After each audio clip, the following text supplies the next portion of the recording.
Yes. Jacob said excitedly. The key is that her husband is dead, haha. Isn't this God helping me too? Charlie nodded, but then said, Dad, but Mom is not dead. Jacob's expression suddenly cooled down again, and he said awkwardly, Don't get me wrong, I didn't curse her to death. With that, Jacob sighed and said, You said that if she was like Horiah, she would have eloped with someone, it would be great. Charlie shook his head helplessly, Jacob's heart, fearing that it had all gone to Mei Ching, who was about to return to China. The feelings that had been faintly for Elaine had already disappeared. Therefore, Charlie couldn't help sighing. If Claire can accept that her mother's disappearance is an elopement with someone else, that would be great.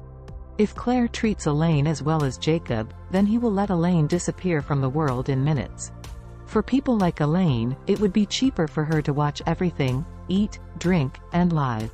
It's better to send her to the black coal mine to dig for coal and go with Horiah. Horiah's gang probably hated Elaine. If Elaine was also sent there, it wouldn't be justified not to suffer dozens of beatings a day. It is a pity that Claire is too kind enough to be too tolerant of Elaine. Jacob was in a very good mood. He ate and drank all by himself. He was so happy. He kept pulling Charlie to accompany him to drink, but Charlie always picked up the wine glass and poured the wine while he was not paying attention. After all, it was tonight, the first time he went to bed. He still hoped that he could complete the marriage with Claire. Wouldn't it be too disappointing to drink alcohol? Jacob ate and drank enough. It was already more than 10 o'clock in the night. Claire called Charlie to ask about the situation. Charlie had to say, We haven't found her. I guess Mother didn't come out to play mahjong. Where could she be? Claire said in an anxious voice, I also found some of Mother's former friends, but I haven't found any clues. Charlie said, Why don't you just stop looking around like the headless flies tonight? Let's go home and wait. Since the police have reported missing, I believe they will help pay attention. What do you think? Hey. Claire sighed and said, That can only be the case. Elsa and I are going back now, and you and Dad will go back too. Okay.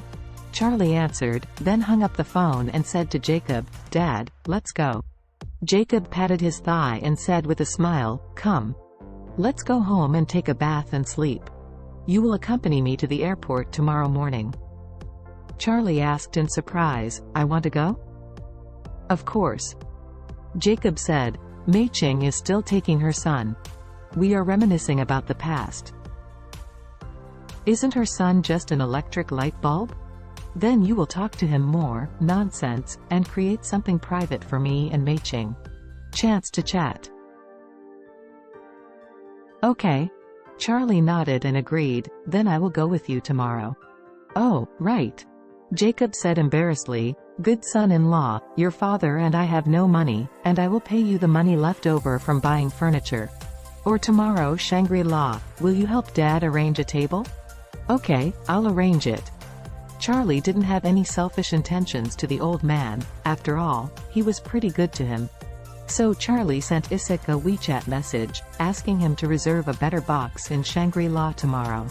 However, he also pointed out that it must not be the best gear, otherwise it is difficult to explain, and it is almost the same if it is above the middle.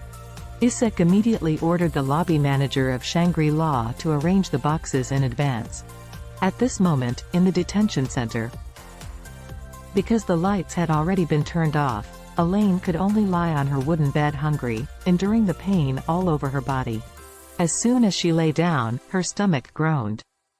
Jenna Jones, who was not far away from her, immediately cursed, Elaine, if it groans in your stomach, you can roll out of bed and go to the toilet, let me sleep.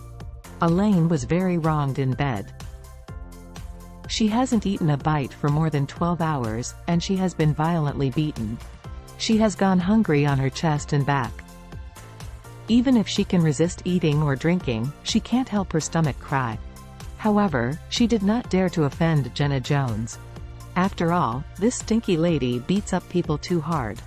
She was thinking about going to sleep with her head covered quickly. Who would have thought that at this time, her unbelievable stomach groaned again.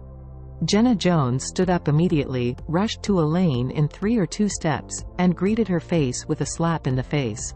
Elaine's red and swollen face was blown up with a slap, and it was more like an explosion. Elaine could only plead, "I'm sorry, I didn't mean it." Due to the loss of 2 front teeth, Elaine is now seriously leaking. So her speech is very unclear, and it is more difficult to listen to her. Jenna Jones slapped her again and cursed, "Damn, your tongue is cut off? You can't speak clearly? Tell me loudly and clearly." Elaine hurriedly said loudly, "I didn't mean it. I'm sorry." When the voice went down, the 2 front teeth were vacant, and a ball of saliva was directly sprayed on Jenna Jones's face impartially. Jenna Jones stretched out her hand and touched it, angrily grabbed Elaine by the hair, dragged her off the bed directly, and dragged her hair into the toilet. Elaine struggled and yelled all the way, but no one sympathized with her at all. On the contrary, everyone still watched with relish. Old Mrs. Wilson staggered to the door of the toilet, watching Jenna Jones press Elaine on the damp floor and bow left and right, and said with a smile, "Jenna, let her sleep in the toilet at night." Jenna Jones nodded, then slapped Elaine, and said angrily, "If you dare to go out of the toilet tonight, I will FC King kill you." Elaine's face was even more swollen, and the painful whole person almost collapsed. She could only nod her head and whimper vaguely, "I sleep in the toilet. I sleep in the toilet. Please stop hitting me, please." Jenna Jones snorted coldly and said, "Is this dying? Tell you, your good days are long, let me wait."